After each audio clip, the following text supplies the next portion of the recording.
All right, welcome to another MC-707 video. And what I'm going to talk about today is looper tracks, samples, how to stop the fading samples, and two methods to use samples when you're copying, when you want to move things from looper tracks to drum pads. Two ways to kind of configure samples to have them not fade, and either have them carry on or have them basically die the minute you hit the stop button. So, all that said, I got a blank project up here. And, first thing I do, I like a blank project because I don't have to have the built-in, tone and drum every time that I have to delete and all that crap. I'm going to go through it. I'm going to select a track here. I'm going to create a looper track. I'm actually going to go ahead and create several looper tracks just to have a few. I'll get 4 up and running. Alright, so now I've got 4 looper tracks. I'll eventually want a drum track, so I'll go ahead and do that now. Actually, I'm going to want 2 drum tracks. One for like an actual beat and another to hold my samples once I'm ready to get to that point. So as far as like what I have plugged in, and again, this is going to be good for, I actually had a video showing kind of recording looper stuff in on the Verse Lab. And the Verse Lab's cool, but only can have two tracks at one time can be a looper. It's a little, it's a little less easy to play with loops before you put them on a drum pad, so there's some disadvantages there. Whereas I think on the 707, I want to say you can have up to 5 looper tracks at any one time. Though I think you can only have like, a minute. You can only record a minute of audio in on them. I'm trying to remember what it is. But here's the thing with looper tracks. It's like, they're actually pretty convenient to do on the 707. Pretty flexible to just build song ideas. But dude, if you're trying to do like super long parts, if you're doing like ambient guitar parts that last 4 minutes, this probably isn't the method for you, probably not the device for you at that point. But this is like, most guitar licks, are, 2 bars, 4 bars, 8 bars, for that kind of stuff. This works fine. It's definitely doable. So we got our blank track, got a looper track set up. I have my guitar into a Nux Mighty-Plug Pro little headphone amp into the external left and right, set to line level. So to hear it, because you don't hear it yet, you got to do input so that the knob glows, and then I'm going to do shift, crank it up. So I got some sound. Now a good way to check your level here, do shift record, and you get the nice little meter. So it could be a little warmer, hotter, whatever I'm trying to say. I'll give it a little more juice on the device. Maybe a little more. Yeah, we're getting there. That's pretty good. And then let's find a tempo that works. I think, before I kind of like, well, you can tap it in, which is a nice thing. I wish they had in the Verse Lab. So just shift and enter is tap. That's like 104. I'm actually going to go down, hit tempo. I'm going to go down to actually 97 was what I was playing with before, which, if you want to hear it, if you hit start and you don't hear metronome, never fear. There's a lovely shortcut on here. Again, I wish Verse Lab had funk and tempo. Metronome's on now.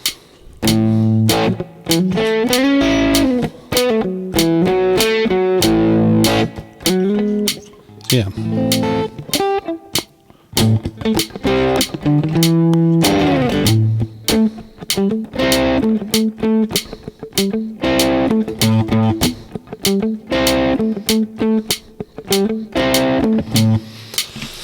Something like that's kind of fun. So you have a few options to set the loop lengths. You could either do shift input, which, by the way, if you hear my cat meow in the background, hopefully he just shuts up.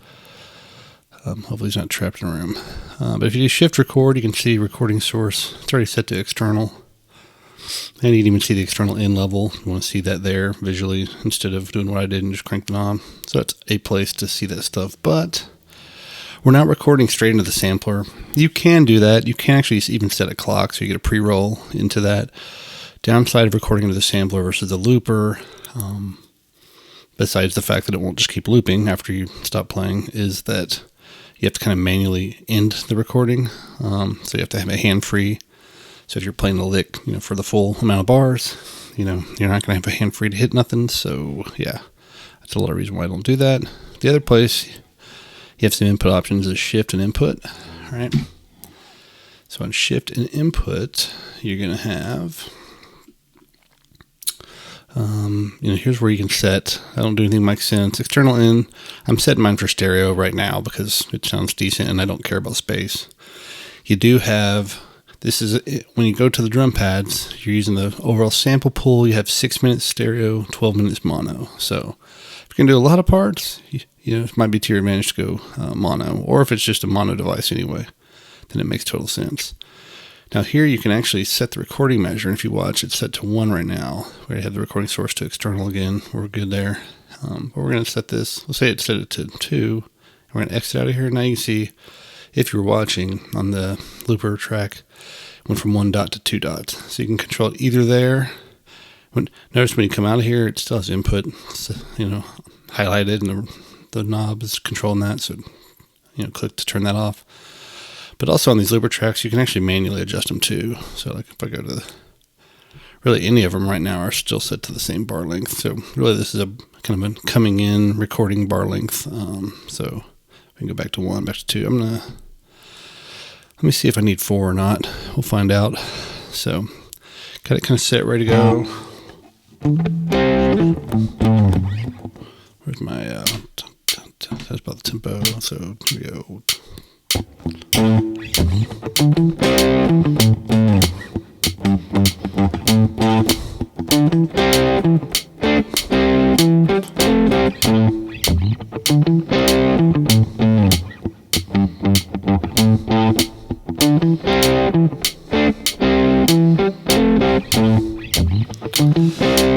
So that works. But it's just that easy. Now let's say you want to add something to it. So we go to this track. Make sure to change what track you have selected, of course. And you can still kind of play to get your ideas down.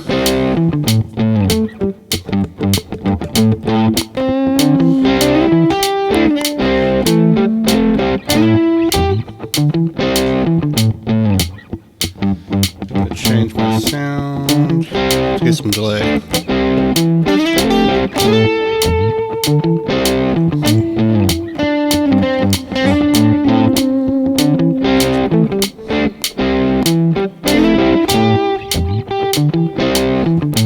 So where's the beginning of that?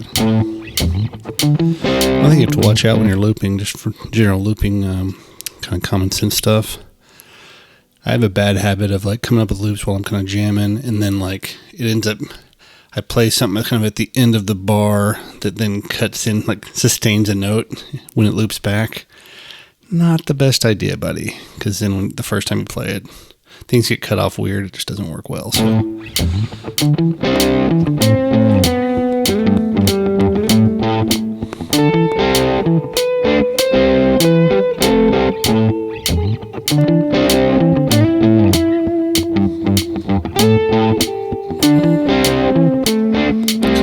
Something chill.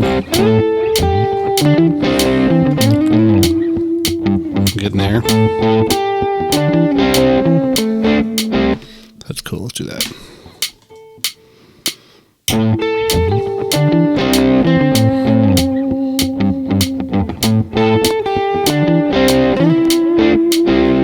Now look, I stopped it early on purpose to show you something.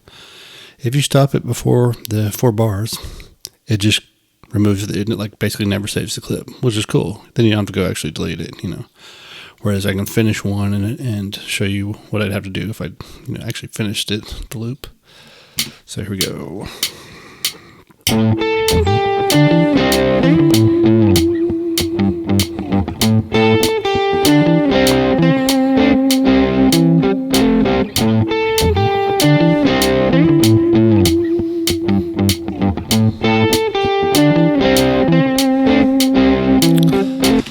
let's say I kind of wanted to go down on that last note. So now if I want to just delete that, again, I already finished it, so the clip exists now. I just go over here to the kind of clip menu, hit delete, boom. Now I can record it over and get it right, yeah.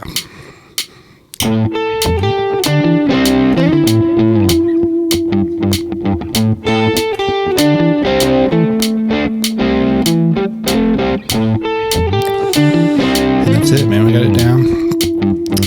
By the way, also, anytime, the cool thing about using the looper track, while you're kind of arranging or coming up with ideas, you got the fader, so you can sit there and, if this was overbearing, I want to bring it down, keep this a little louder,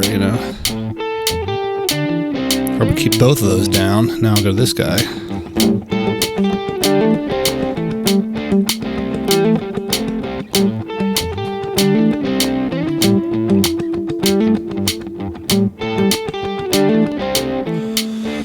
So on this one, actually, I kind of want to use it real simple like that, but I don't need 4 bars for that. I mean, hell, I might even just need 1 bar. Let's see.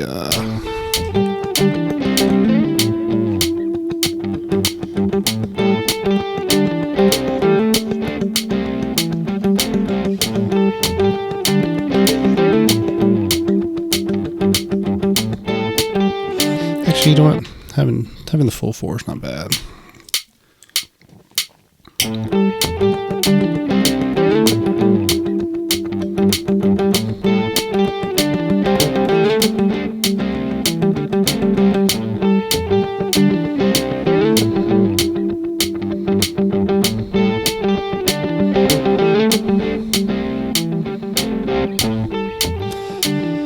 Now, if you wanted to, let's say, for instance,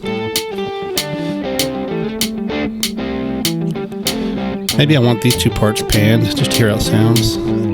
Again, the quick and easy, press and hold select, move your pan knob over here.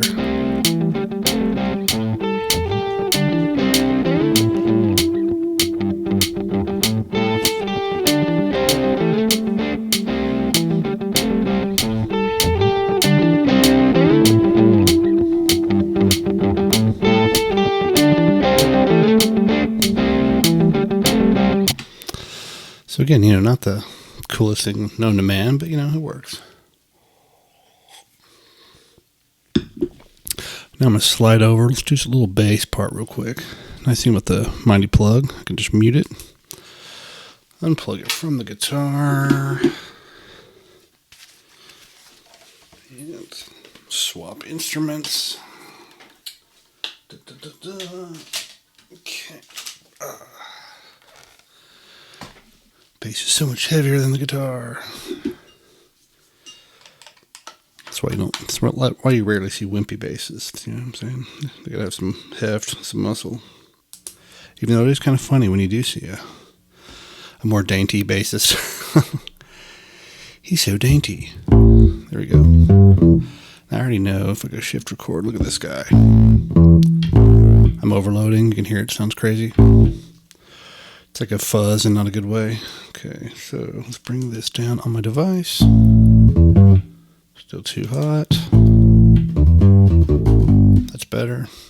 So again, love that meter. That's really awesome to be able to see. So let's play this again.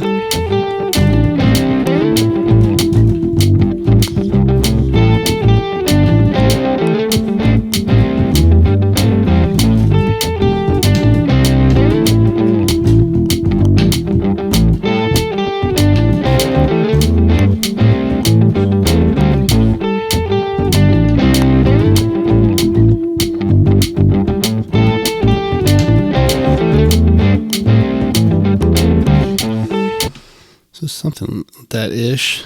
I don't know if is that 4 bars. Let's find out. I don't know. Whoa. Again, just gonna stop it. Bad take, easy to redo. So just need to be right in on the beginning. 2, 3, 4.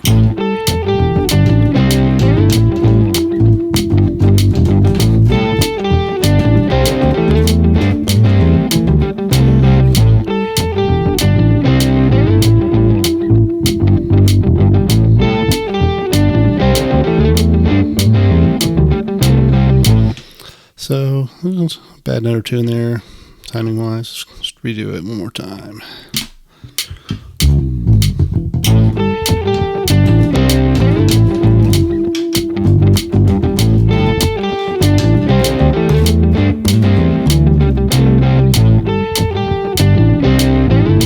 A little tighter.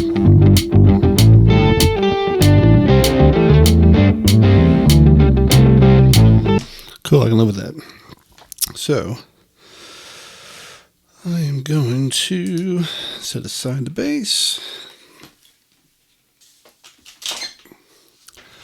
Again, it's the convenience of that Mighty-Plug. I mean, I don't mean to, you got other options. Obviously you can full modeler, your heat licks or your head rush or whatever, X effects, neural quad cortex, all that stuff. But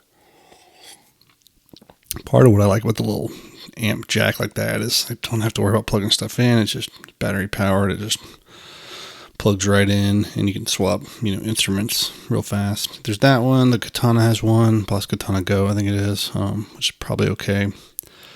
Spark amps have some options. They have their little Go amp and stuff, but I don't love the headphone out amp sound on those. I have a Spark Live, and good in the room, but yeah. And you can actually get guitar sounds directly in, guitar amps and sounds directly in the 707 too. So you don't have to have an external device just for convenience. So I'm going to get my drum track up here. I'd like to get some kind of beat going just to play along with. So I'm going to go to sound. We'll do preset. For this kind of music, I find, you have a few options in here. You have the studio kits. Right here, 1 and 2, you got a room kit there. Personally, I tend to gravitate to the jazz kit. Just kind of sounds a little more natural than some of those others. So here we go. We're on the drum track. And I just want to be sure I have 4 bars, which I think I do. If I want to double check, I can hear shift. I think it's shifting this guy. Oops, no clip. Well, heck, let's create a clip real quick. But, I could just start recording. Let's just start recording. What the heck? All right. That was terrible. Right off the bat. So, let's see. We got different options. We got exit, undo. Exit and left arrow for undo.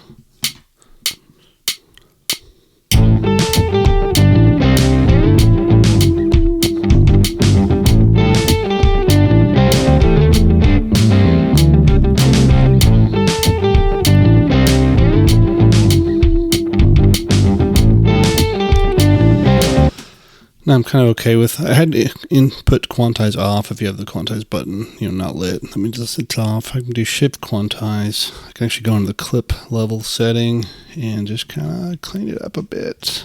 Maybe 65%.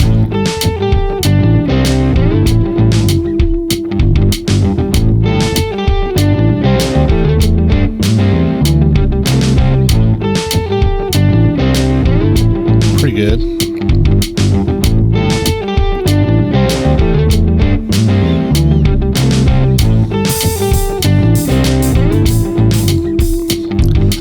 The little hi-hat in there.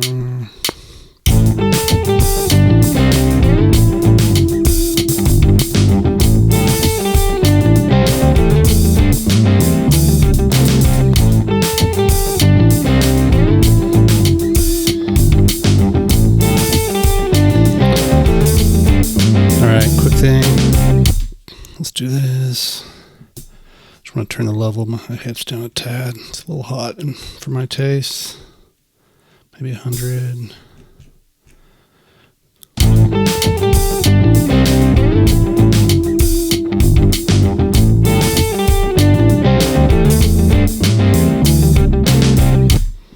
Whether those are the cleanest or not. I'm turning the metronome off. All right, cool. Got the basics down. Now, let's talk about sample stuff that we're going to do. So, what I'm going to do, on my looper track, select looper track. We're going to do shift, sound, go into the edit menu here. All right. So So we got this, and what I like to do often, use my arrow keys going over. I'm going to go to normalize. We're going to go to -1. Hit that same dial. That'll normalize it a little bit. You can kind of see the waveforms got a little hotter. Definitely really pulls it out more. Now that we have this selected, while I'm still on this screen, I got this export button here. Push on C2. I'm going to push C2. And you're going to see an export percentage, and it's basically saving it to a folder on the SD card called export with a generic name and number. So this one is 54. Looks like it's basically done. I'll exit out of there. Let's go to the next one. Same thing. Shift sound, edit, scroll over, normalize it. Not that you have to normalize, but I figure like why not have just an optimal level signal, since I can always bring the levels down after the fact. So, okay, got that one done. Go to this guy, same deal.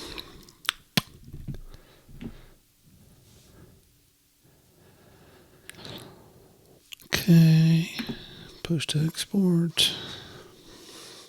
By the way, when you're on this export screen, make sure you're on the right looper. When I tried to do this video earlier, a way longer version of this video, I made that mistake once. So exit out here, select. You don't have to do the fader. I just do that in case I want to hear it and I don't want to hear everything else. So this one's pretty close to normalized. We'll check it just in case. But you know that bass was already pretty hot. Okay, and we're exporting that guy. And then I will go, once this is done, I'm going to save these same samples to 2 sets of pads so that I can show you the 2 different settings you can use. All right, so for right now, I'll leave these. Good rule of thumb is make sure you've assigned them to drum pads before you delete them, just in case, you know. Made that mistake in the last video too, so. If I go to, this is my just empty drum kit here, just the generic. So I'm going to basically load 4 here, 4 here.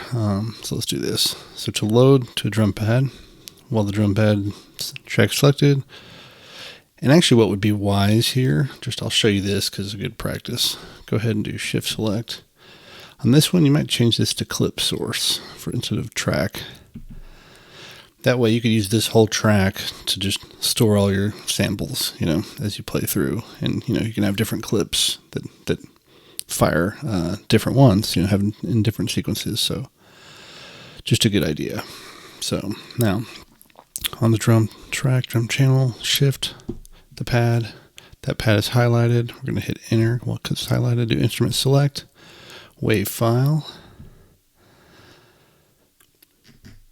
Go down to export folder here.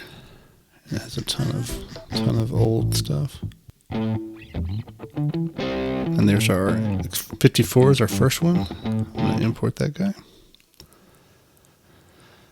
And while I'm here, let's go to this one right below it, import it again.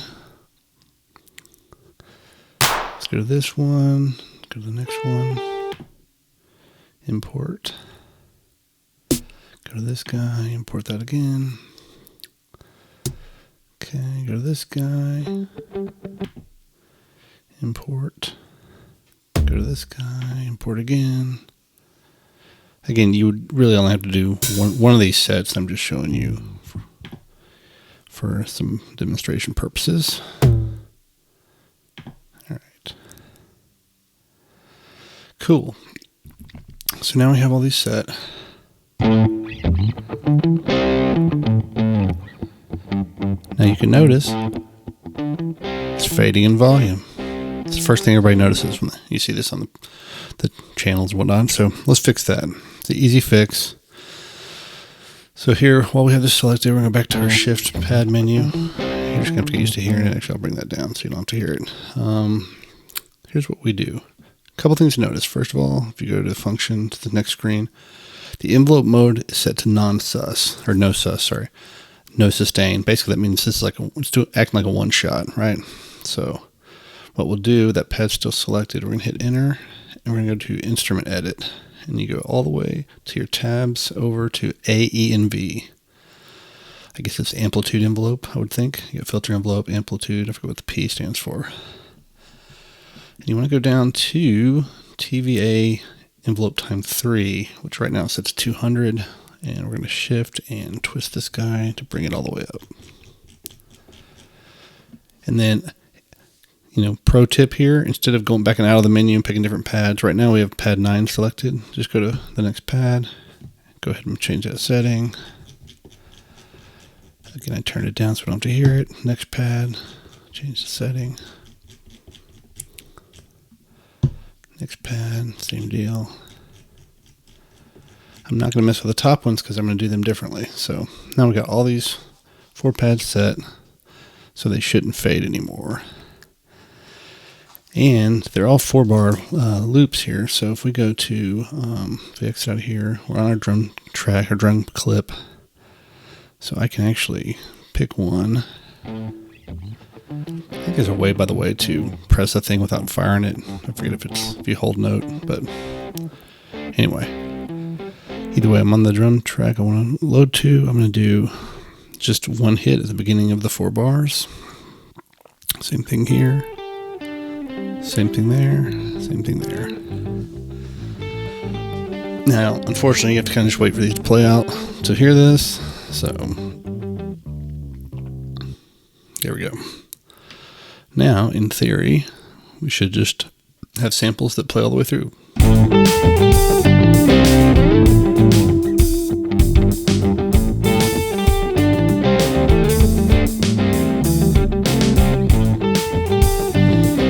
So there we go. Now, I don't love the levels. I would normally change those. I'm not going to yet, because then you'd hear the samples play forever, which is kind of annoying, so I don't want to do that. I'll do it on these top 4. See, when I hit stop, they keep going, right? The drum stopped, samples play to finish. For that very reason, I don't love this method. Easy to set up, quick to do, operates like a one-shot like your brain would think, but I don't love it for that very reason.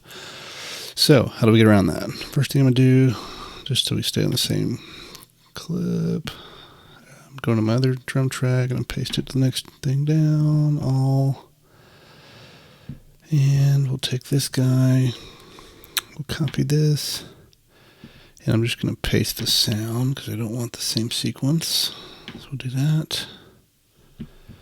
Alright, so now we got the same stuff available, and what I'm going to do is I'm going to go to these guys. Again, I haven't fixed these yet. So let's do shift and this guy. This is an easier setup over here. So here's what I'm gonna do. I got that one highlighted. I'm gonna go from no sus to sustain, and I'm gonna function over and drop my release to nothing, to 0. Same thing here. Release to 0. Oops. Sustain. Changing pads this way now. Release to 0, pad, release to 0, and sustain. So now all of them are set to sustain, and all of them set release to 0. So what that lets me do is just, it only plays while I hold it.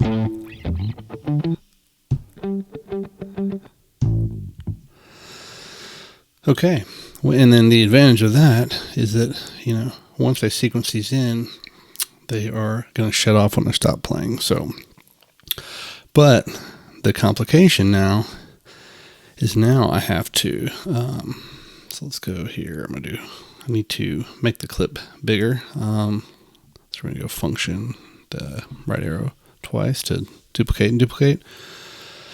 So now what I have to do is actually, you got a few options. You can either press, so let's say start this guy. I can press this first one, and if you hold function and press any steps afterwards, it'll carry on the note as far as you want to go.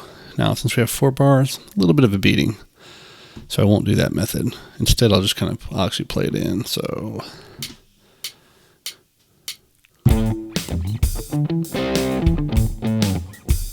But I gotta keep holding it.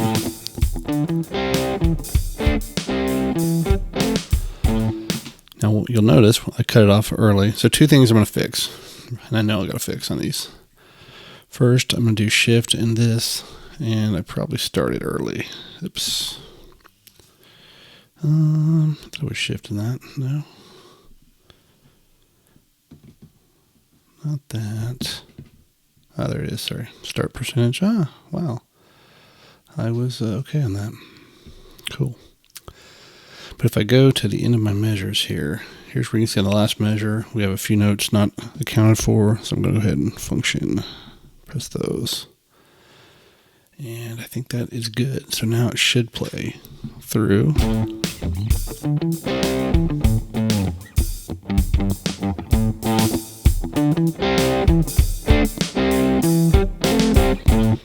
Now to me, it's a little loud. I'm going to go shift the pad, drop the level down. I don't know, 105. We'll start out there.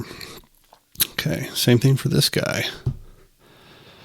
I'm just going to play this guy in. 2, 3, 4.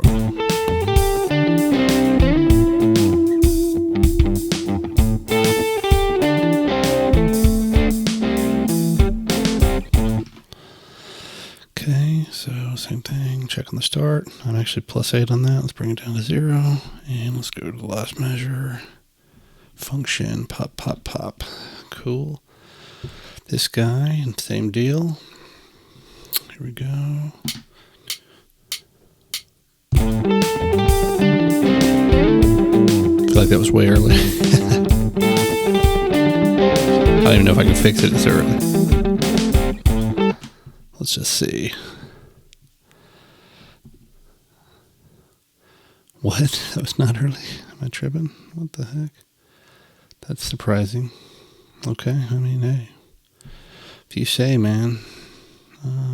Function. Okay, now.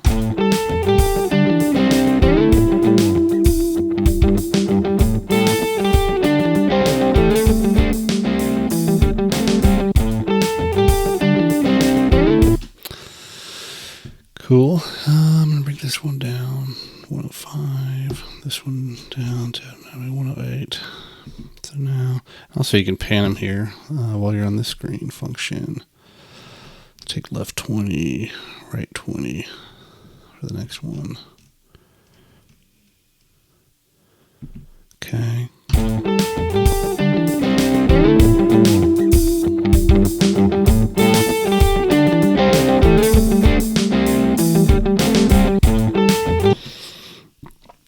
By the way, it still feels like on some of these there's a little ending deal. Let me check this setting on this last guy.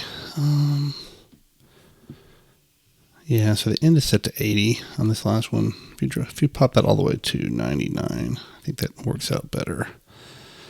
Same thing with here. Because I think the default is 80. Yeah. So it's right before the tie, 99. Same thing here. And now it's probably going to be better.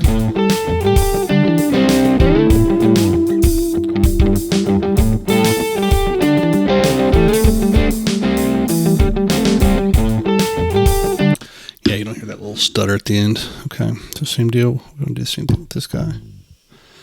Here we go.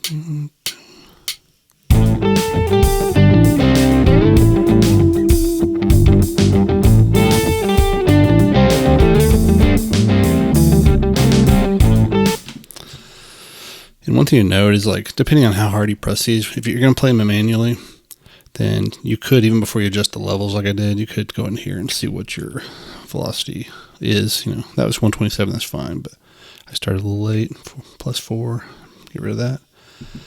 Now let's go to the very end.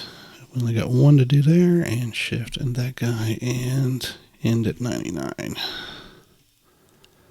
So now we should theoretically have the completed deal.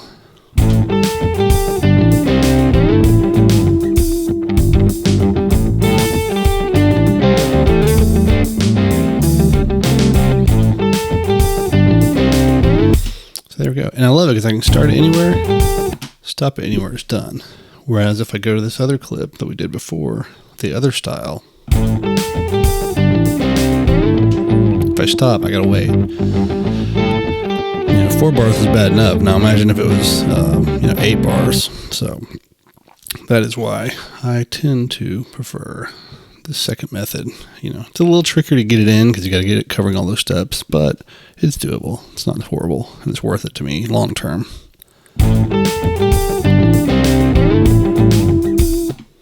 You stop those, and then again when you're done, let's say you want to keep.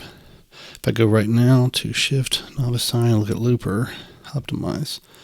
So right now we're using 66%. Okay. Now what I can do now is go in here and delete these looper clips because I don't need them anymore. We got all the stuff we need. Okay, got it. Now they're cleared out. Now if I go Shift, Novice Sign, and Looper Optimize, we're only using 4%, so which is like the default. So it's a great way to clear out your looper space. Now you can do the next part, and if you want to look at like sample space under project, sample, you can see your usage of your sample pool. So right now I'm using 21%. Again, that's probably because they're all in stereo samples. If they were mono, you'd be looking at 10 or 11%. So, and here you could go in and like rename them to something that it's actually easier to remember, guitar 1, guitar 2, bass, whatever, intro lick, whatever you want to call it. And then they'll still be in the original export name in the export folder. But I think, and I have to bear this out by naming these and checking, but I think that once you save these and save the project, then these will end up in the project folder under that name. Speaking of that, I haven't saved the project. It probably would have been smarter to do that earlier. So I'm going to do Shift right. Clean this out. We'll say L test. L test. Do L test 2 since I already did one the other day or yesterday.